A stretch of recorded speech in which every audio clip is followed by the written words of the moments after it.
നിലമ്പൂർ ഉപതെരഞ്ഞെടുപ്പിന് ശേഷമുള്ള captain major തർക്കങ്ങളിൽ KPCC ഭാരവാഹി യോഗത്തിൽ വിമർശനം. നേതാക്കൾ മിതത്വം പാലിക്കണമെന്ന ആവശ്യം യോഗത്തിൽ ഉയർന്നു. എൻ ശക്തനാണ് ശക്തമായ വിമർശനമുയർത്തിയത്. ക്യാപ്റ്റൻ മേജർ തർക്കങ്ങൾ അണികളിൽ ആശയക്കുഴപ്പമുണ്ടാക്കുന്നുവെന്ന് ശക്തൻ ചൂണ്ടിക്കാട്ടി.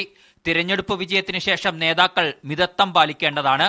എന്നാൽ ചിലരുടെ ഭാഗത്തു നിന്ന് അതുണ്ടാകുന്നില്ലെന്ന വിമർശനമുയർന്നു.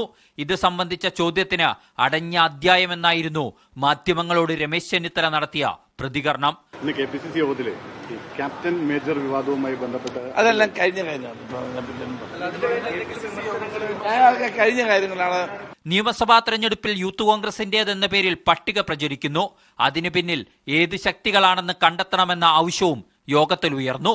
കോൺഗ്രസിലെ കാര്യങ്ങളിൽ അവസാന വാക്ക് മാധ്യമങ്ങളാകുന്നത് പ്രയാസകരമാണ്. ഒരു ചാനലിലെ പേര് തന്നെ വേണമെങ്കിൽ പറയാം.